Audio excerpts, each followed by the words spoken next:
करो हरि कथा सदा नाम घोष करो हरि कथा तेने सदा चित्ता समाधान सर्व सुख ल्यालो सर्वालंकार आनंदे निर्भर डुल्लत असो ऐसा कोठे आठवची नाही देही विदेही भोग दशा सर्व सुख ल्यालो सर्वालंकार आनंदे निर्भर डुल्लत तुका म्हणे आम्ही झालो अग्निरूप लागुने दुपाप पुण्यांगा सर्व सुख ल्यालो सर्वालंकार आनंदे निर्भर डुल्लत प्रस्तुत प्राप्त स्थळी कीर्तन रूपी सेवेसाठी घेतलेला अभंग जगद्गुरु संत श्रेष्ठ तुकाराम महाराजांचा चार चरणाचा सर्वांना पाठ असणारा सार्थ पाठ असणारा असा अभंग आपण आजच्या सेवेसाठी निवडलेला आहे। श्री सद्गुरु गोविंद महाराज यांच्या महासमाधी सुवर्ण महोत्सवानिमित्त आजची ही कीर्तन रूपी सेवा आहे। वाङ्मयीन पुष्प त्यांच्या चरणी अर्पण करण्यासाठी आमंत्रित आहे। आजची सेवा आमचे सुहृदवर्य हरिभक्तीपरायण श्री सद्गुरु बाळसखा महाराज संस्थानचे महेश महाराज वाढवणकर यांची सेवा आहे। पण त्यांच्या काही कौटुंबिक अडचणीनिमित्त माझ्या वाटेला आलेली आहे। परमात्मा सद्गुरूंना जशी बुद्धी देतील तसा या अभंगाचा सर्वजण मिळून काय जसा विचार करता येईल, जसं पुष्प मिळतील तसे एका दोऱ्यामध्ये ओवून सद्गुरूंच्या चरणी अर्पण करायचे आहे। महासमाधी उत्सव हा साजरा होत आहे। आपल्या या भागामध्ये असे महान थोर महात्मे होऊन गेले, त्यांच्याच कृपेने त्यांच्या त्या कालावधीच्या तपश्चर्येमुळे आपण सगळे हे जीवन जगत आहोत। त्यातून काहीतरी उत्तराई व्हावे असा मानस आपण सर्वांनी मिळून डोळ्यासमोर ठेवलेला आहे। त्याच उत्तराईच्या निमित्ताने हा सप्ताह आपण ठेवलेला आहे। त्या सप्ताहामध्ये श्री प्रेममूर्ती हरिभक्तीपरायण जगदीशानंद महाराज शास्त्री यांची सुंदर अशी शिवकथा आपण ठेवलेली आहे आणि त्यात सद्गुरूंच्या कृपेने जे काही या अभंगावर बोलता येईल तो बोलण्याचा मी प्रयत्न करत आहे। श्री गुरु सारे सद्गुरु श्री ज्ञानेश्वर महाराजांच्या सानिध्यामध्ये या कथेचा विचार, या अभंगाचा विचार, तसेच आम्हाला माहित असलेले आमचे मित्रवर्य अमित महाराज आपली ओळख झालेली आहे। त्यांच्या समोर आता शास्त्री महाराजांसमोर आमच्या सारख्याने काहीतरी बोलणं हे उचित नाही, पण आपली सुधारणा करून घेण्याकरिता तरी त्यांच्या समोर बोलता यावं किंवा बोलावं हा मानसच बहुतेक सद्गुरूंना अपेक्षित असेल। तुझी काहीतरी सुधारणा होईल बाळा म्हणून तर जा असं काहीतरी आज्ञा असेल तेव्हा इथं ऐकायला येईल असं करा। आमच्या जीवनामध्ये काय केलं थोडं कमी करावं। आम्ही आमच्या जीवनामध्ये काय केलं कशाकरिता बघायचं हो, कारण साधू महात्मा संत महात्मा यांच्यामुळेच ही पृथ्वी पावन आहे आणि त्यांनी जे काही केलं ते आपण केलं तरच आपलं त्यात कल्याण आहे। या पृथ्वीवर ही पृथ्वी जी आहे ती कोणत्या कोणत्या गुणांनी धारण आहे एक सुभाषित सांगतं की नाही, गोभिर्विप्रइष्ट वेदैष्ट सतीभिः सत्यवादिभिः अलुब्धैर्दानशीलस्य सप्तभिर्धार्यते मही। या 7 जणांनी युक्त आहे। कोण कोण? गोभिः गाय, विप्रइष्ट विप्र, गोभिर्विप्रइष्ट वेदैष्ट सतीभिः सत्यवादिभिः, काही सती आहेत, काही पतिव्रता स्त्री आहेत, काही सत्यवान आहेत जे खरंच बोलणारे आहेत। सतीभिः सत्यवादिभिः अलुब्धैर्दानशीलश्च, दानच करणारे काही महात्मे आहेत। या सगळ्यांनी युक्त ही पृथ्वी आहे आणि त्याच्यामध्ये आपल्याला विचार करायचा झाला तर काय, विप्रइष्ट वेदैष्ट सत्यवादिभिः याचा विचार आपल्याला करता येईल। जे सत्यवादी जे असतात त्या सत्यवादींच्या बाबतीत बोलताना काय साधू महात्माच म्हणावं लागेल, संत महात्माच म्हणावं लागेल। कारण काय तुकोबारायांनी सुद्धा सांगितले की नाही, त्यांच्या जीवनामध्ये कधीच त्यांच्याकडे नाहीच काय लटिके वचन, लटिके वचन नाही, कधीच लटक वचन खोट नाहीच नाही। त्यामुळं अशा संत साधू महात्म्यांनी ही मही, ही पृथ्वी, ही धरा ही काय झाली पावन झालेली आहे आणि अशा संत साधू महात्म्यांनी ही पावन होण्यासाठी त्यांनी त्यांच्या जीवनात काय केलं याचा विचार आपल्याला करावा लागेल। आणि तो विचार जर आपण आत्मसात केला तर आपलंही कल्याण करून जात, आपलंही कल्याण होतं, अन्यथा होत नाही. कल्याण उद्धारासी नाही उद्धारासी ठाव नाही भाग्यहीना विनमुख चरणा संतांची या. संतांशिवाय भाग्यहीनाचा उद्धार होतच नाही. संतांनी काय केलं मग त्याच्यामध्ये काही वेळेस संत महात्मा क्रिया सांगतात, काही वेळेस संत महात्मा उपदेशाने काहीतरी सांगतात किंवा संतांचा उपदेश काय आहे काय नाही याचा विचार करावा लागतो. आणि काही वेळेस संत महात्म्यांच्या सान्निध्यात जावं लागतं. संत महात्म्यांच्या सान्निध्यात गेलं तरी आपलं कल्याण आहे.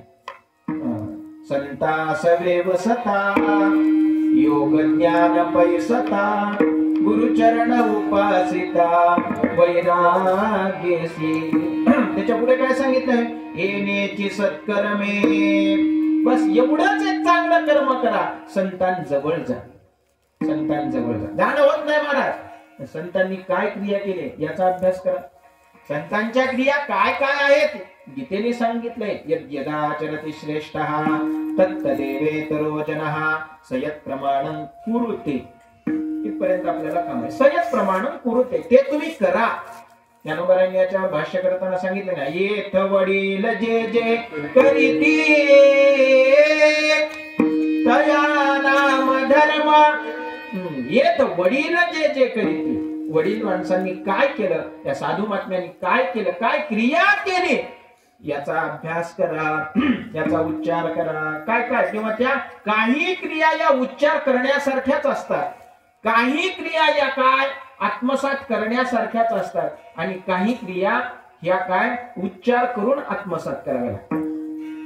काही क्रिया उच्चार करून, आता याचे बरेच उदाहरण आपल्याला काढता येते. काही क्रिया उच्चार करणाऱ्याच असतात. काय तुकोबारायांनी इंद्रायणीतून कागद कोरडे काढले, हे उच्चार. आपण मग आपल्याला काय होतंय बघा, वेळच लागत नाही आपल्याला.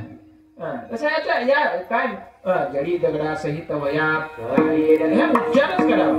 आणि काही क्रिया काय आत्मसात केल्या पाहिजे. तुकोबारायांनी काय केलं किंवा ज्ञानोबा स्वतः सांगतात ना, आम्ही काय केलं हो, सत्यवादाचे तप वाचा केले बहुत.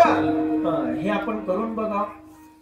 याचा उच्चार नाही, हे आत्मसात करायचंय. आणि काही क्रिया आत्मसात करत करत काय तिथे जायचं सुद्धा असतंय. म्हणून तर सांगितलं की नाही, तुकोबारांनी सांगितलं की नाही, त्या साधू महात्म्याच्या क्रिया आत्मसात करण्यासाठी उच्चारण्यासाठी तुम्ही सगळेजण या म्हणून सांगितलं नाही. कटनट यावे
सांगतात की नाही, त्या क्रिया आत्मसात करण्यासाठी काय तुम्ही सगळेजण यावे, शुद्ध होऊन जावे. दौंडी पिठी भावे चोखा मेळा, चोखा मेळा चोखा मेळा, दौंडी पिठी भावे. भावनेने तुम्हाला सांगतो त्या साधू महात्म्याच्या क्रिया आत्मसात करण्यासाठी किंवा साधू महात्म्यांचा उपदेश आत्मसात करण्यासाठी तुम्ही काय कसेही असो कोणी तुम्ही त्या ठिकाणी या. म्हणजे मला एवढंच सांगायचंय, काही वेळेस आपल्याला जावं लागतं, ते जाणं होत नाही तर काय करा, त्या साधू महात्म्यांनी काय केलं हे तुम्ही बघा. साधू महात्म्यांनी काय केलं, कशाकरिता बघायचं हो, एक लक्षण सांगितलंय का, कारण त्याचं असं एक कारण आहे की जे सिद्ध असतात त्या सिद्धाचं लक्षण जे असतंय ते साधकांसाठी साधन असते. म्हणून तर सांगितलं की नाही, सिद्धस्य लक्षणानि साधकस्य साधकानि भवन्ति. जे सिद्धाचं लक्षण असतंय ते साधकांसाठी साधन म्हणून उपयोगात येतं, आणि साधन म्हणून उपयोगात येऊन ते साधन हातात घेऊन आपण काय आपलं स्वतःचं कल्याण साधावं लागतं, आपलं स्वतःचं कल्याण साधावं लागतं. ते साधन काय केलं तुकोबाराय सांगतात की बाबा रे, या जीवनामध्ये किंवा या जगतामध्ये प्रत्येकाला काय वाटतंय, सुखी व्हावं. प्रत्येकाची अपेक्षा काय हो, आपण या ठिकाणी एवढ्या थंडीत सुद्धा आलो कशाकरिता, काहीतरी चांगलं बोल, काहीतरी थोडं हसवीत. एवढी भावना लोकांची झाली. आम्ही मला खूप अडचण झाली, इतका अडचण झाली, आता उपयोग नाही म्हणा, कारण लोकांचा तसा समजच झालाय. कारण काय, जे चिंतन आहे ते ऐकायला मिळत ना. पिंगळा स्वतः सांगावं लागलं पिंगळा म्हणणाऱ्याला सुद्धा की मला आता पिंगळा म्हणायची इच्छा नाही म्हणून, तरी पण लोक म्हणतातच एकदा, वन्स मोर. असो, ठीक आहे, चला. त्या सिद्धांनी काय काय साधना केली ते साधन आपण घेऊन आपलं कल्याण साधवलं पाहिजे, कल्याण साधलं पाहिजे. सुखाकरिताच आपण सगळेजण या ठिकाणी जमलेलो आहोत. किंवा आता नुकतंच प्रसूत झालेल्या जीवाला विचारा आणि आसन्न मरण किंवा मरणासन्न झालेल्या जीवाला विचारा, तू जगलास कशाकरिता आणि याला जन्माला आलास कशाकरिता विचारलं तर ते दोघांचं एकच वाक्य येईल, सुखाकरिता. जीवनामध्ये मला सुखच पाहिजे ही त्याची भावना आहे. कोणालाही विचारा, कशाकरिता तुम्ही एवढं पळता, सुखाकरिता. जगला कशाकरिता, सगळे दात निघून गेले महाराज, स्वर मध्ये गेला किंवा आवाज मध्ये गेला, जगला कशाकरिता, तो माणूस सांगतो सुखाकरिता. बरं मिळालं का हो, अजिबात नाही.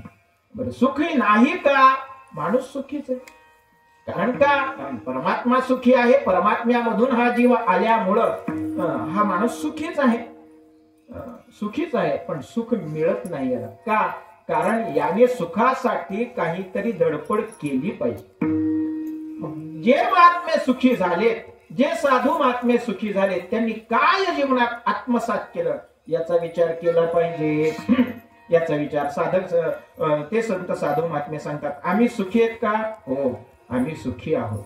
आमच्या एवढं सुख दुसरं कोणालाच मिळालं नाही. आमच्या जीवनामध्ये काय, तुका म्हणे आम्ही खातो आनंदाचे लाडू, आम्ही आनंदाचे लाडू खातो म्हणजे आम्ही सुखी. ज्याला सुख झालं त्यालाच लाडू गोड. आनंदाचे आम्ही लाडू खातो त्यामुळे आम्ही सुखी झालो. पण सुखी होण्यासाठी त्या साधू महात्म्यांनी काय केलं तर आपल्याला दरवेळेस प्रत्येक वेळेस तेच चिंतन म्हणतो. काय केलं त्यांनी, भक्ती संप्रदायात आत्मसात केलं. ज्ञान मार्ग आहे, योग मार्ग आहे, कर्म मार्ग आहे, याची कठीणता खूप आहे महाराज. योगामध्ये किती कठीणता आहे, वाचा 6वा अध्याय ज्ञानेश्वरीचा. ज्ञानेश्वरीच्या 6व्या अध्यायामध्ये जाऊ द्या, तिथं जरी नसलं तरी 12व्या अध्यायात चला. 12व्या अध्यायात चला. 12व्या अध्यायामध्ये योग किती कठीण आहे काय नाही ते सगळं सांगितलेलं आहे. म्हणून योगाची या वाटा जो निघाला गा सुबटा, तया दुःखाचा चिवाटा भागा आला. केवळ दुःखच, किती दुःख हो, किती दुःख आहे मामा, एवढं दुःख आहे. आता सांगू का, म्हणलं तर सांगतो, नाहीतर पुढे जातो. कस करू सांगतो तुम्हाला. वैशाख महिन्यात तुमच्या नातवाचं, आता नातवाचंच म्हणावं लागेल, नातवाचं तुमच्या लग्न झालं, नातवाचं लग्न झालं. लग्न झाल्यानंतर बाबाला हिवाळ्यामध्ये काय वटाणी खायला द्यावं म्हणून सुनेला वाटलं. नात सुनेला तुमच्या आता वाटणार तसं वटाणे चणे त्याला म्हणतात, चणे वटाणे चणे खाऊ घाला अशी इच्छा झाली. मग इच्छा झाली म्हणून तिनं काय केली, जास्त नाही वज आत्तेच म्हणून नको, एक मूठभर आणली तिने आणि ते चणे तुमच्या समोर ठेवले. कधी एकाही दातानं विचारून ते कोणते ज्ञानोबाराने सांगितले. ते चणे खायला दिल्यानंतर तुम्हाला वाटलं बरं झालं बाबा सुनानं ध्यानानं आणले, आपण ते खावं या भावनेनं तुम्ही ते घ्यायला लागलात, डोळे उघडून बघायला लागलात. पण ते चणे काय खायचा विचार आहे, आपल्याला आवडते पण सुख देणारे नाहीत. का? कारण ते कशाचे? ज्ञानोबारांनी सांगितले की लोखंडाचे चणे जे बोचरिया पडती खाणे, ते पोट भरणे की मरणे शुद्धी. लोखंडाचे चणे सुखी होय, आवडत्या नाच सुनन आणलेत, बरं वाटल कशाला आणले की वाटत, पोट भरल त्याच्याने, भरणार नाही. मग योग मार्ग एवढा दुर्गम पथस्तत कवयो वदंती शूरस्य धारा निशिता दुरत्यया दुर्गम पथस्तत कवयो वदंती. बड्या बड्या कवींनी सांगितलं योग मार्ग कठीण आहे, अत्यंत कठीण आहे. चला पुढे. त्याच्यानंतर ज्ञानाचा मार्ग तर आधीच कठीण आहे, ज्ञान सांगणारा मिळावा लागतंय, त्यांनी सांगितलेलं ज्ञान योग्य व्हावं लागतंय, सांगितलेलं ज्ञान आपल्या पचनी पडावं लागतंय, सांगितलेलं ज्ञान आपल्याला कुठं कसं वापरावं हे सुद्धा कळावं लागतंय. अगोदर तर ज्ञान सांगणारा मिळतच नाही. बघा ना, ज्ञान सांगणारा मिळतो का? मिळाला तरी बोलत नाही. भागवतामध्येच आहे, भागवतामध्ये परीक्षित राजाने सगळ्यांना सांगितलं 7 दिवसाचं आयुष्य काय करू सांगा. कोण कोण होते तिथं बघा तुम्ही, पहिल्या स्कंदाच्या शेवटच्या अध्यायामध्ये बघा कोण कोण होते तिथं. भरपूर 5-6 श्लोकातून सांगितले, हे होते ते होते, नवे नवे स्वतः व्यास होते, पराशर होते, पण त्यांनी ज्ञान सांगितलं का? नाही. त्यावेळेस जिथं ज्यावेळेस शुकाचार्य आले त्यावेळेसच ज्ञान. शुकाचार्य सुद्धा आल्यानंतर, शुकाचार्यांच्या बाबतीत भागवतामध्ये असं वर्णन आहे, शुकाचार्यासारखा महात्मा येत नाही, आला तर बोलत नाही, आणि बोलला तरी कल्याणाचं सांगलच असं काही नाही. काहीतरी एखादी तत्वमसी अहम ब्रह्मास्मी सांगून गेला, मोकळा झाला. तू हुडकत बस. कसं आपण अहम ब्रह्म आहे, तत्वमसी आहोत आपण. पण शुकाचार्यासारखा महात्मा येईपर्यंत तिथं कोणी ज्ञान सांगितलं का? सांगितलेलं नाही. म्हणजे ज्ञान सांगणारे मिळत नाही. मिळाले तरी आपल्याच कल्याणाचं, व्यवहारातलं आपल्याला ज्ञान कुठं कसं वापरावं हे कळत नाही. साधं व्यवहारातलं उदाहरण सांगतो मी आपल्याला, उदाहरण सांगतो व्यवहारातलं. मुलीचं लग्न ठरलं, लग्न झाल्यानंतर मुलीची आता कोण गुरु कोण? आपल्या मुलीची गुरु कोण? थोडं बोलत चला की आई, बरोबर की नाही? आईनं सांगायला सुरुवात केली, हे बघ बबे, तिथं गेल्यानंतर आमक्याला आमकं मन, तमक्याला तमकं मन, सगळं असं तसं म्हणणं झालं. मग बबीचं लग्न झाल्यानंतर ते सुनमुख बघायचा कार्यक्रम असतं की नाही? आता काही राहिलं नाही त्या सुनमुख बघायच्या कार्यक्रमात मजा. तेव्हा होतं की नाही? थोडं पदर काढा की, थंड लागाले. बरं चला, झालं एक अर्धा तास, जास्त वेळ काही नाही, चला ठीक आहे. मग ते सुनमुख बघायच्या कार्यक्रमामध्ये आल्यानंतर ते प्रत्येक जण लग्न एकच मिळाली, एकाच असून टिकटिका नाही, टिकटिका नाही. मग ती पाठराखण जी गेलेली असते ती वेगळ्याच होत्या बघा बाया. पाठराखणीला जायच्या बाया वेगळ्याच असायच्या. कुणाचंही गावात लग्न झालं तर पाठराखण म्हणून एक ठराविकच व्यक्ती असायची. तिने गेली की हे बघ इथं काही की मंडळात बाया कुजबूज चाललंय, काय चाललंय? टिकटिका नाही. तिने येऊन आईला विचारलं, आई अगं माझी सासू खूप खबीस आहे म्हणे, मी तिच्या हाताखाली राहू शकते की नाही की असा सगळ्यांचा विचार, काय करू मी? मग ती आता आईला गुरु मानली तिनं आणि सांगितले काय नाही बघ, तू मग एकच म्हणत जा, काय? बर सासूबाई तेच माझ्या मनात होतं, बर सासूबाई तेच माझ्या मनात होतं, एवढंच म्हणत जा. म्हणजे आली हिनं जाती येते झाली, सगळं वागणं चाललं. 1-2 महिने झालं, सासूबाईशी बोलणं सुरुवात झालं. जुन्या काळात बोलायच्या नाही, पण आता बोलणं चालू झालं. थोडं रुळलं की माणूस सोपं जाते म्हणून बोलणं चालू झालं. बोलणं चालू झाल्यानंतर ह्या बाईनं काही जरी म्हणलं, सुननं काही सासूनं म्हणले की बर सासूबाई तेच माझ्या मनात होतं. असंच आपल्या गावातल्या सप्ताहाला ही सासूबाई भजनी मंडळाची अध्यक्ष, प्रत्येकाला बोलवायला काकड्याला वेगळंच, पारायणाला वेगळंच, कथेला वेगळंच, हरिपाठाला वेगळंच, कीर्तनाला वेगळंच, कीर्तनाला सुद्धा बोलवायला जावं लागायला. 3-3, 4-4 वेळेस प्रत्येकाच्या घरी जाऊन थकायला लागली. उद्या सकाळी सडा टाक बर का. बरं सासूबाई, तेच माझ्या मनात होतं, तुम्ही म्हणला तेच माझ्या मनात होतं. बरं वाटलं, हिला आनंद वाटला, सून मिळावं माझ्यासारखीच. चतुर्भुज झाल्यासारखं वाटायला लागलं मला तिला. सून मिळावं, अख्ख्या तालुक्यात माझ्यासारखी सून नसतेच असते का. बरं सासूबाई, तेच माझ्या मनात होतं. हे बघ, उद्याचे महाराज आपल्या घरी जेवायला येणार आहे, चांगला चांगला स्वयंपाक करून. बरं सासूबाई, तेच माझ्या मनात होतं. बैठक झाडून ठेव. बरं सासूबाई, तेच माझ्या मनात होतं. सगळं हे असं चालू झालं की काला झाला. काला संपल्यानंतर काल्याच्या प्रसादाचा कुंडा खाली ठेवला. आता पळापळी झाल्यानंतर कसं होतंय, काला झाल्यानंतर तुम्हाला आम्हालाच माहिती, नियोजन करणाऱ्याला, बाकीच्याला काय. बोलवायला गेलेली सासूबाई, बाबा बाबा बाबा किती वेळेस बोलवायला गेली एकेकाच्या घरी. कंबरड गेलं, पाय गेले, सगळं काय झालं. देवा, पप्याचं लग्न बघितले, आता चट म्हणून उचल बर. ती पडलं सुनेच्या कानावर. सुनेच्या कानावर पडल्या सुनेनं काय म्हणली, हो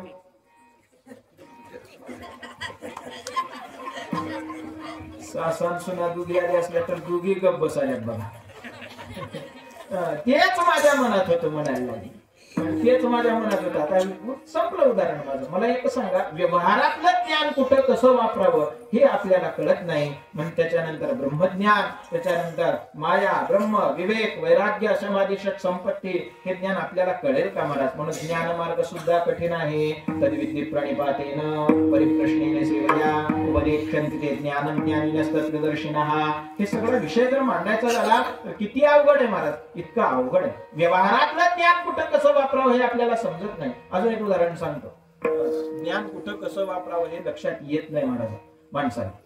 बाईनं माणूस गोरालाय म्हणून भरपूर प्रयत्न केले, इतके प्रयत्न केले ह्याचं गोरणं कमी करावं म्हणून सांगताच सोय नाही. एक गोराला थोडं अवघड ना त्याचा. महाराज तलाक झाली या गोरण्यामुळे, तलाक काय ताप झाला. बाईनं म्हणले, डॉक्टर साहेब ह्याला बघा इतकं घोरतं ह्याला की सांगताच सोय नाही. सांगता ह्याचं गोरणं बंद करा. काही केलं तर म्हणा, ह्याची शुगर तपासा, ह्याची बीपी तपासा, ह्याचं कोलेस्ट्रॉल तपासा, ह्याचा आमक तपासा, तमक. डॉक्टरला थोडं काहीतरी सांगितल्यानंतर एवढ्यानं बंद होईल. बाई जा. 4-5 दिवस बंद झाले की अजून 15व्या दिवशी ह्याला घोरणं चालू झालं. बाई पडपड गेली की हाताला धरून गेल्यावर उभं केले. डॉक्टर साहेब तुम्हाला म्हणले होते, जिल्ह्यात गाजलेला दवाखाना म्हणून मी तुमच्या पुढे आणले मालकाला. ह्याचं काही घोरणं बंदच नाही, आज काही पद्धत झाली का. म्हणेल तेवढा पैसा दिले. आता बाया एक बोलते आणि जी बोलत नाही तिला मग काय वाटेल ते अजून तपासण्या करून टाका. सगळं केलं बाई, थोडं नाही तपासलं. तुझ्या मालकाच्या तपासण्या, थोडं कोलेस्ट्रॉल तपासलं, अमक तपासलं, तमक तपासले. तुम्ही सगळ्या तपासण्या केल्या. बरं एक तपासणी राहिली तुमची. कोणती? ती चिरफाड नावाची तपासणी करून टाका. मेळ लागेल, चिरफाड नावाची तपासणी केल्यावर कायमच गोऱ्याचं बंद होऊन जाईल. ज्ञान पाहिजे. ज्ञान कुठं कसं वापरावं हे कळायला पाहिजे. हे कळाल्याशिवाय जमत नाही. व्यवहारातलं ज्ञान आपल्याला कळालं नाही महाराज. म्हटल्यानंतर बाकीचं सगळं ज्ञान कळेल का. त्याच्यामध्ये ज्ञान मार्ग कठीण आहे. पुढे चला. योग मार्ग कठीण, ज्ञान कर्म मार्ग, कर्म तर अत्यंत कठीण. कर्मे परियसी गवारा सादर, कर्मे निर्वंश झाले सगर. हा अभंग सगळ्यांना पाठ आहे, बघून घ्या. अहो त्याच्यापेक्षा एवढं सगळं सांगणारे तुकोबराय सुद्धा काय देवाला प्रार्थना करतात की नाही. माझा सोड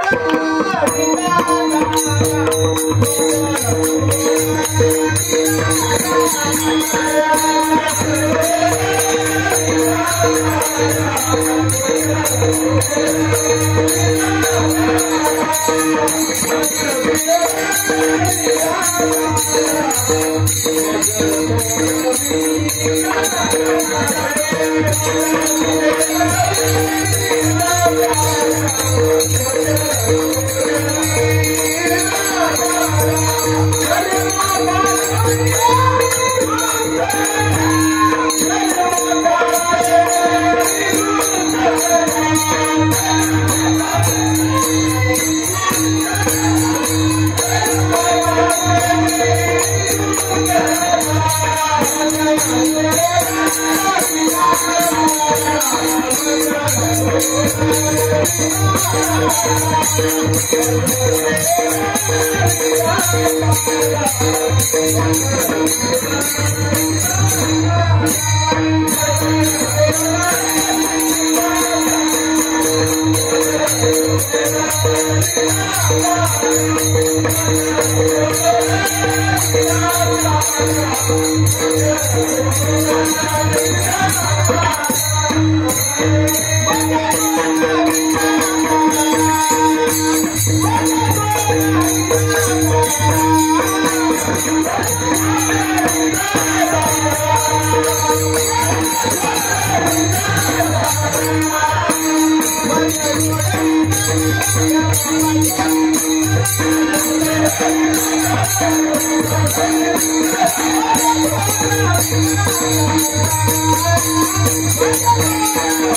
कर्मापासून दुस्तर असणारा काय मला देवा सोड. तुकोबारायांना जिथं म्हणावं वाटतंय कर्मापासून सोडव म्हणलं तर आपली काय गती महाराज. इतकं कर्म दुस्तर आहे, कठीण आहे. कर्म अत्यंत कठीण आहे. म्हणून तर सांगितलंय मोडून या वाटा सूक्ष्म दुस्तर. सूक्ष्म आणि दुस्तर कर्माची वाट असल्यामुळं कर्माने सुद्धा जाऊन उपयोग नाही. मग काय करावं. मग साधे या महात्म्यांनी काय केलं. मोठा मार्ग कोणता केला. भक्तिपंत बहु सोपा पुण्य नागवे या पापा येणे जाणे खेपा येण्याची एके खंडते. भक्ती मार्ग हा काय सौलभ्य असणारा, सगळ्यांना सुद्धा काय सगळ्यांना यायला लावणारा. यारे यारे लहान थोर याती बदत्या नारी नर असा मार्ग असणारा भक्ती मार्ग याच्यात या. आणि या भक्ती मार्गात आम्ही गेलो आणि भक्ती मार्गात येऊन आम्ही काय केलं. अभंगाचं पहिलं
या भक्ती मार्गामध्ये येऊन काय केलं सुख मिळवण्यासाठी. तर सदा नाम घोष साधू महात्म्यांना आम्ही कशा करिता आलो हे सांगता येते, आम्ही काय केलं हे सांगता येते, आणि याच्या नंतर आम्ही काय करू हे सुद्धा सांगतो महात्मा. आता त्याच्यात काय आहे, साधू महात्मा वर्तमानात जगतो, पण वर्तमानात जगून सुद्धा त्याला भूतकाळही सांगता येतो आणि त्याला भविष्यातही काय करायचंय ते सुद्धा सांगता येते किंवा भविष्यात करता. कारण साधूला भूतही नसतो आणि भविष्यही नसतं, पण भूतकाळात काय केलं हेही सांगता येते आणि भविष्यात काय होणार आहे हेही सांगता येते. प्रमाण आपल्याला भरपूर देता येते. काही काय दादा माहूर माझे गाव, शकून सांगा वया आले विठाई माझे नाव, यमाई माझे नाव, पृथ्वीमध्ये एक दादा विपरीत होईल, बहीण भावा दोघा जणांचा विवाह लागेल, 5 वर्षाची नारी व्रतार मागेल, 6 वर्षाची नारी गर्भिण राहील. भविष्य सांगितलं. आम्ही मागे काय केलं, आम्ही मागे काय केलं तर की बाबा आम्ही झाडू संताचे मार्ग, आडराणी जग, उच्चिष्टाचा भाग किंवा उजडा वया आलो वाटा हे आम्ही केलं, किंवा आम्ही पूर्वीपासून काय करत आलो, परमात्म्याचं नामस्मरण करत आलो. आम्ही सदा नामघोष करू, हरिकथा हे करत. याच्याने काय होणार आहे तर याच्याने आम्हाला समाधान मिळणार आहे. नाहीतर वस्तुतः काय समाधान कुणालाच मिळणार नाही. नवे मजा लागे दुःख व्हावे, ऐसे कोणी भावे ना जीवे. मला दुःख व्हावं असं म्हणून कुणालाच वाटत नाही. 1,00,000 रुपये देतो महाराज दुःख होऊ द्या म्हणून कोणी म्हणावं. तुम्ही पुराणातले सांगताल, नाही तर त्या द्रौपदीची कथा सांगताल लगेच. द्रौपदीनं मागितले विपद संतु न शाश्वत तत्र तत्र जगद्गुरु. हे परमात्मन, या जगामधले सगळे संकट सगळं दुःख माझ्या वाटेला या. द्रौपदी सारखं एकच महात्मा, पण ते महात्मा व्हावं लागतं. मला सांगा, इथं एवढे जण जमलेत मंडपामध्ये, सगळ्यांनी कुणी मला दुःख व्हावं म्हणून अभिषेक केला, मला दुःख व्हावं म्हणून सत्यनारायण केला. जगामधलं दुःख माझ्याच वाटेला येऊ दे, माझी म्हैस चटकून मुर्दी, माझ्या बैलाचा पाय लंगडा होऊ दे. अजून काय राहिले आता, शेजाऱ्याचा बैलाचा होऊ दे म्हणून केला असेल. कथा आहे नाही, माझा एक डोळा गेला, पण दुःख व्हावं मला म्हणून काही कुणी पूजा घातली, वस्तुशांती दुःख व्हावं म्हणून केले, मामद दुःख व्हावं म्हणून केले. काही जरी साधना केले, काही जरी केलं तर समाधान सुख व्हावं याकरिता. मग समाधान सुख मिळायचंय तर साधू महात्म्यांनी काय केलं याचा विचार केला पाहिजे. साधू महात्मे सांगतात आम्ही काय केलं, भक्ती मार्गात आलो आणि भक्ती मार्गात येऊन आम्ही सदा नाम घोष, सदा नाम घेतलं. साधं नाम घेतलं नाही, घोष केला, मोठ्याने घोष केला, सदोदित नाम घेतलं. वैयक्तिक कोणाचं नाम म्हणून सांगितलं नाही, एक कोणत्या तरी परमात्म्याचं नाम नाही. अनंत हे नाम ज्या, बाहेरचा थोडा पुरावा द्यावा लागतो. कोणतं नाव घ्या, कोणतंही नाव घ्या देवाचं. सततं कीर्तयन्तो माम यतन्तश्च दृढव्रता, ह्याच्यावर चिंतन मांडताना सांगितलंय. तरी कीर्तनाचे निनटनाचे, नासिले व्यवसाय प्रायश्चित्ताचे, जे नामची नाही पापाचे, ऐसे केले कृष्ण विष्णू हरी गोविंद गोपाळ. या नामाचे निखळ प्रबल. निखळ म्हणल्यानंतर काही एकच नाम घेऊन जमतंय, एकच नाही महाराज. येईल ते येईल तैसा बोल, रामकृष्ण. त्या देवाचं नाम घेतलं, एवढं नामामध्ये महत्व आहे. या नामात काय महत्व हे वाढून, या देवाच्या नामामध्ये भरपूर विकल्प आपल्याला मांडता येते, भरपूर विकल्प मांडता येतील. पण मी थोडं पुढचं बोलतो. काय पुढचं बोलायचंय, नाम घेतो हो. अहो तुकोबारायांनी देवाचं नाम घेतलं.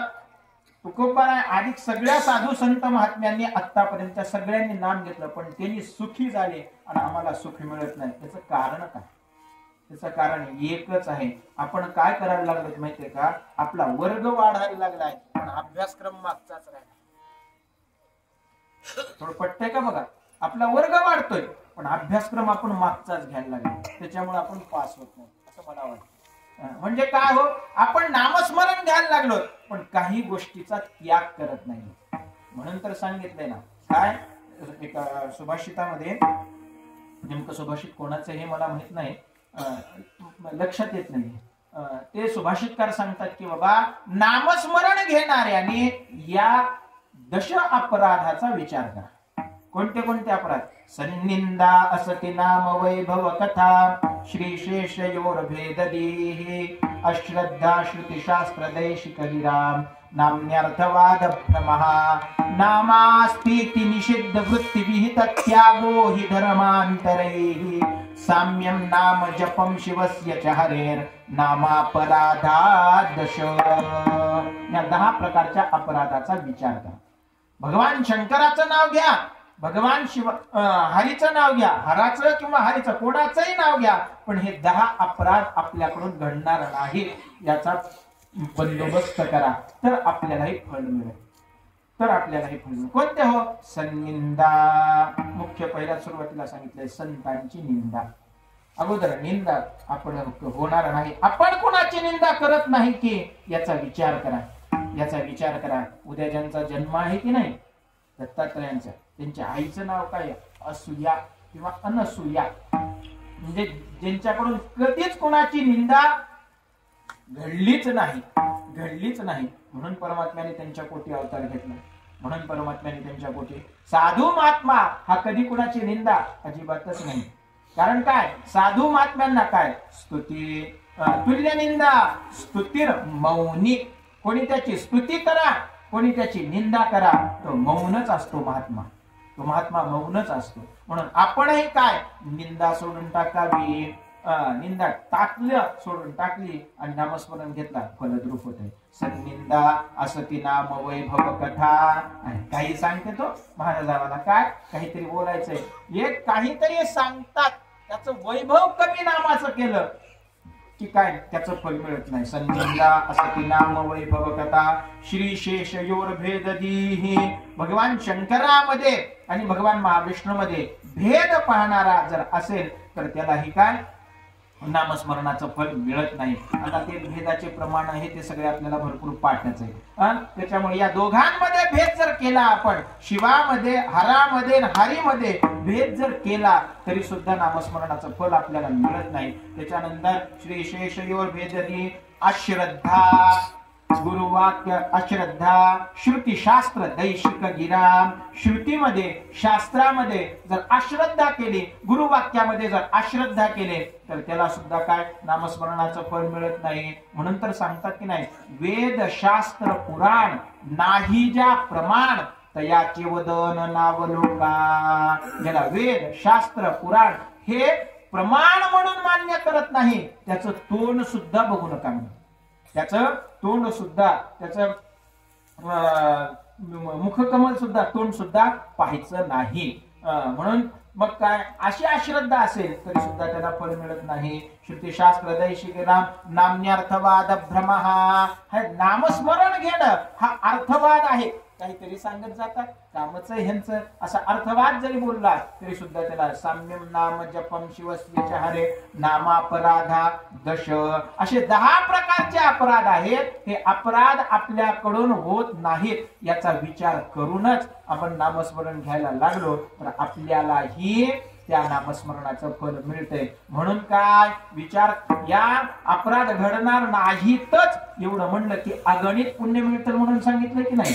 हरिमुखे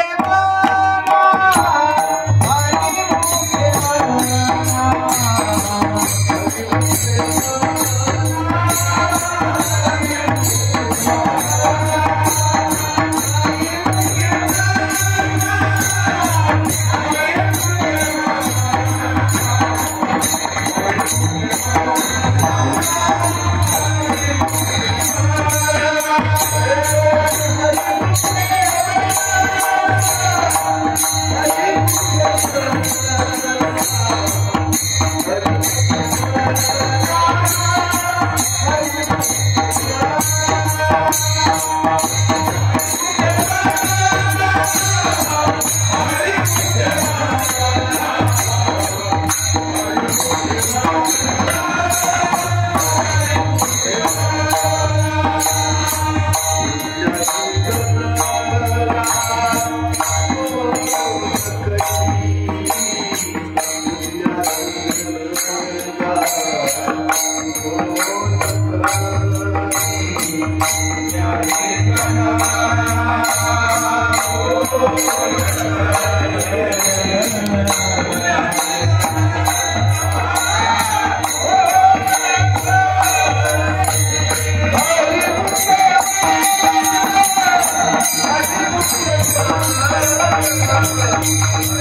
लक्षात घेऊन जर आपण परमात्म्याचं नामस्मरण केलं तर अगणित पुण्य देणार हे परमात्म्याचं नामस्मरण आहे, आपल्याला लक्षात येईल महाराज. अहो एवढंच नव्हे, परमात्म्याचं नामस्मरण आपल्याला जागा असताना सुख देईल, समाधान देईल, याच्यात नवल नाही.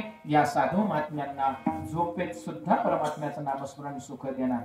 झोपेत सुद्धा. ते अर्जुनाची कथा आहे की नाही, अर्जुन म्हणे युद्धाच्या सगळ्या लगबगीमध्ये ज्यावेळेस झोपलेला असायचा त्यावेळेस अर्जुन निवांत झोपलेले असायचे. निवांत झोपलेले असताना एक दिवस परमात्म्याने काय अर्जुनाशी काही बोलायचंय म्हणून पाठवलं. नकुलाला पाठवलं, सहदेवाला पाठवलं, मी आवर्त घेतो. मग काय सगळ्यांना पाठवलं असताना पाठवलेली व्यक्ती तिकडच रममाण व्हायची. का? कारण अर्जुन झोपलेल्या अवस्थेत सुद्धा कृष्ण कृष्ण वद, कृष्ण कृष्ण वद, कृष्ण कृष्ण वद रे, परमात्म्याचं कृष्ण कृष्ण कृष्ण कृष्ण हे नामस्मरण घ्यायचा. आणि हे नामस्मरण घेण्यामुळे नकुलाला, सहदेवाला, सगळ्यांना वाटलं की आपणही या नामस्मरणामध्ये रममाण व्हावं, रममाण व्हावं. नकुल सहदेव गेले. काही त्याच्यानंतर नारद आले. म्हणे नारदांना सांगितलं पाठवलेली व्यक्ती तिकडेच आहे, तुम्ही जाऊन बोलवून आणा बरं. नारद तिथे गेले तर नारदांनी सुद्धा त्या स्वरामध्ये आपली वीणा लावून घेतली, तिथंच नामस्मरण करत बसले, तिथंच नामस्मरण घेतले. ते सुरुवातीचा श्लोक आहे की नाही ते तिथे थोडं लागू पडतं. प्रल्हाद स्तारधारी तरंगतया चोद्दव कांस्यधारी वीणाधारी सुरर्षी, हे सगळे इंद्रो आवादी मृदंगम.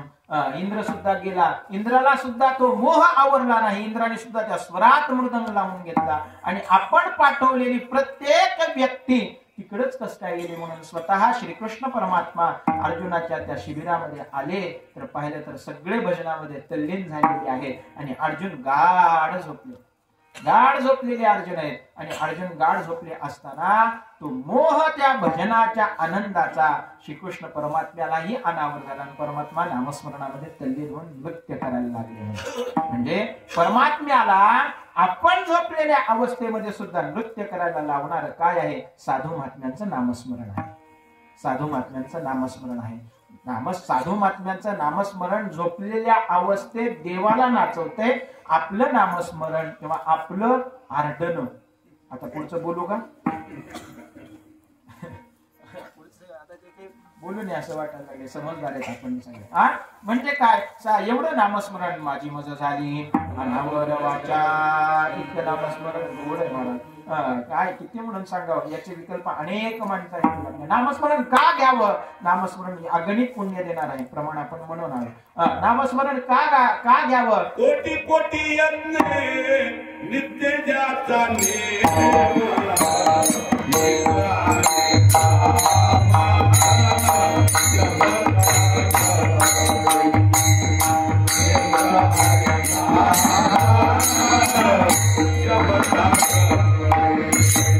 कोटी कोटी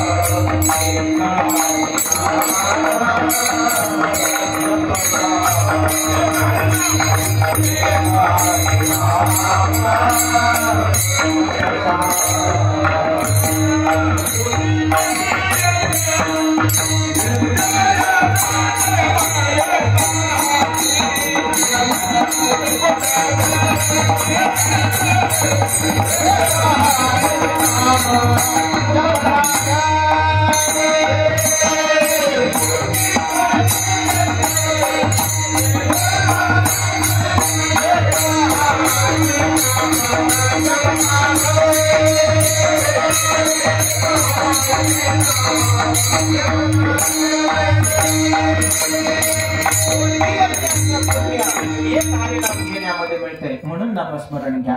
त्याच्यानंतर नामस्मरण का घ्यायचं? कारण काय, माया जळातून बाहेर काढणारं नामस्मरण आहे. म्हणून हरी हरी तुम्ही म्हणाला सकळ तेने माया जाळ, किंवा अमृत सुद्धा आपल्याला देणार हे नामस्मरण आहे. नामामृत गोडी वैष्णवाला नामामृताची गोडी आपल्याला देणार हे नामस्मरण आहे. असे बरेच नाम नामी मध्ये अभेद आहे म्हणून नामस्मरण.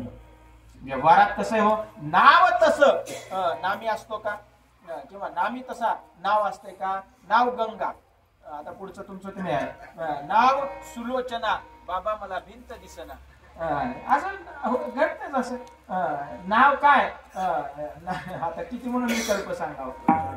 नाव काय, गंधर्व, एकही स्वर लागला कोणताच मिळणार नाही कशाचाच. काय उपयोग आहे? जसं नाव तसा परमात्मा आहे. त्याच्यामुळं त्याला रणछोड राय म्हणलं त्याच पद्धतीने आहे. तो दयानिधी आहे, तसाच आहे. हे नामस्मरण घेण्याने किती जणाला काय काय दिलं हे सगळं आपल्याला डोळ्यासमोर आहे. एवढं नामस्मरणाचं महत्व आहे. महाराज तुम्ही अहो एकदा नाव घेतलं तर त्याची सगळी जबाबदारी त्याच्यावर येते.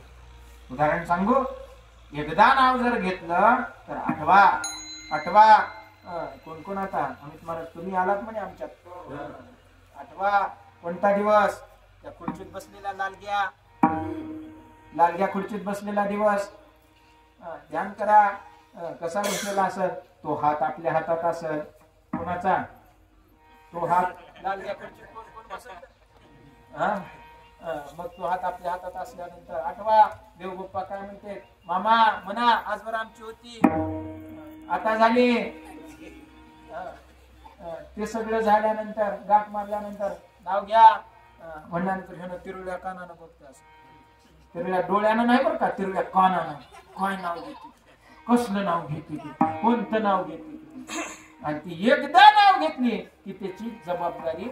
आता थोडं आधीच सांगतो, लग्नाच्या आधी घरची माय सांगते, बघ्या बाळ्या थोडं गिरणीतला दळणाचा डबा आपल्याला सांगायचं. डबा राहिला, बाळ्या रानातून थोडं जळण नाही रे, थोडं जळणाचा भारा. तुला कळतंय का काय? शिकलेला जळणाचा भारा बाळ्या, आणि थोडं पाण्याची आस्त शिस्ता रांबळ व्हायला, आणि थोडे 4 गाडी आबा बाबा बाबा बाबा असलं बोलतेस. हे सगळं झालं महाराज. एकदा नाव घेतली महादेवाच्या पिंडीवर. प्रभाकर महाराज धारोरकर नाव घेत होते की नाही? कसे घेत होते असं. त्यांचंच एक नाव आहे, उगं सांगतो ध्यानात आलं. धारोरकर महाराज होते, प्रभाकर महाराज धारोरकर, त्यांचंच एक नाव आहे. उगं ज्याचं आहे त्याच्या नावानं सांगा, आपल्या नावानं. त्यांनी एक नाव घेत होते, सुंदर नाव आहे. बाई असं जुना काळ, खिळग्याचं घर, कोड समोर खिळगा. त्यानं संध्याकाळची वेळ, हळदी कुंकाचा दिवस, उन्हाळ्याचा हळदी कुंकाचा दिवस.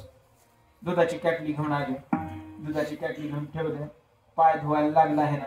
सगळ्याचं वासनेनं म्हणजे बाई, आणि एवढा सगळा चांगला सण केला, तुम्ही थोडं नाव घ्या की म्हणल्यानंतर ह्यानं नाव घेतलं. चालेल, नाव घेतली म्हणल्यानंतर ह्यानं कॅटलीत ठेवला, हात पाय धुवायला लागलाय. तर बाईनं मध्ये चालू केली की सोन्याच्या तपकात. वा, काय आपल्या बाईला आज इज्जत राखली आपली. खिळगाय म्हणलं, आपल्या घराला पत्रे नीट नाहीत म्हणलं, आपल्या घरात सोन्याचा तबक केल्या म्हणजे. हिला आज निरशा दुधाचा चहा करून पाजवा लागतं म्हणजे. साधं नाही काय नाही, निरस दूध चांगलं कपभर त्याच्यात भरपूर पत्ती साखर टाकून दूध चहा करून पाजायचं. सोन्याच्या तपकात गुलाबाच्या कळ्या, सोन्याच्या तपकात गुलाबाच्या कळ्या. वा, बरं वाटलं का नाही? मग पुढे नाव घ्या अजून. हो हो, पुढे काय म्हणल्यानंतर तिने म्हणले आमच्या मालकाचे दात म्हणजे दुकानाच्या फळ्या. मला डिकाशन सुद्धा पाजवायच्या योग्यतेची नाही म्हणला, डिकाशन सुद्धा पाजवणे लागते म्हणला हिला. हे त्यांचं असं एकदा नाव घेतले आणि नाव घेणं झालं, जाती येती झाली की काय उग बस धरणाचा डब्बा मॅच मी आणून ठेवतो. आता ही लग्न झाल्यावरची घटना. उगा बस झडण तुला काय उचलतंय का? हवा उचललीस की नाही की माझ मी आणून उगा बस. मग सकाळी सकाळी माई चर्चा सणा टाकायला उठल्यावर बघ्या आणि पाणी डबडब भरून ठेवले. म्याच भरला माय आधी काय तुला रोग आता का?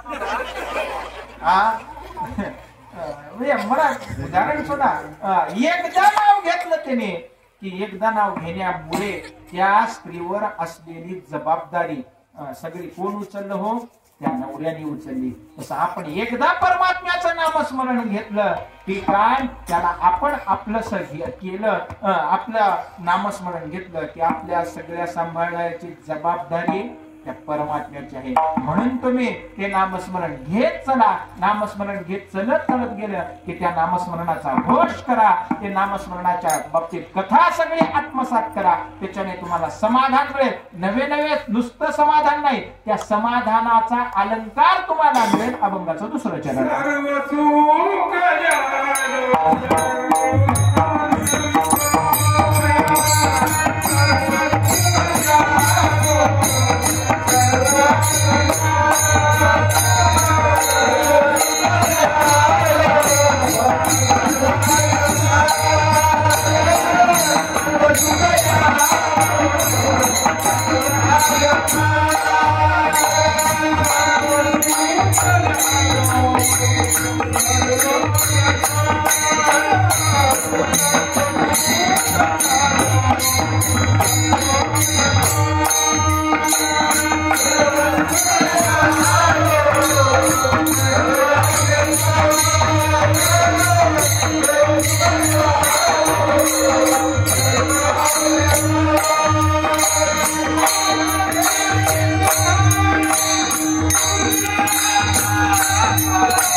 की आपल्याला समाधान होईल. आणि नुसतं समाधान नाही मला तर सगळे अलंकार आपल्याला मिळून जातील.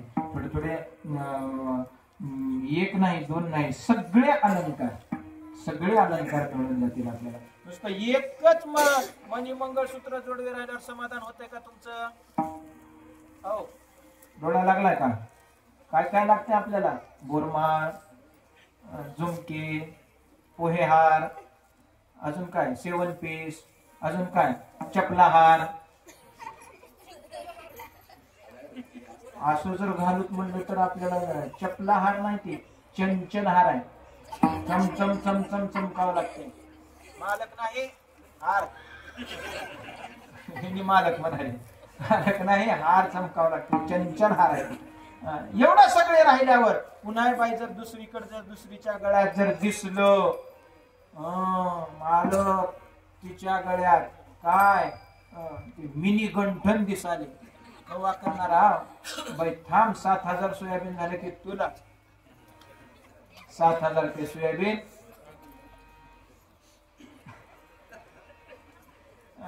असं कोणताही एक अलंकार नाही, सर्व अलंकार सगळं सुख उपभोगून सगळं अलंकार आपल्याला प्राप्त होणार आहे. ते अलंकार भोगण्यासाठी किंवा अलंकार आपल्याला मिळण्यासाठी काय केलं पाहिजे, तर परमात्म्याचं नाम घेतलं पाहिजे. विठ्ठला विठ्ठला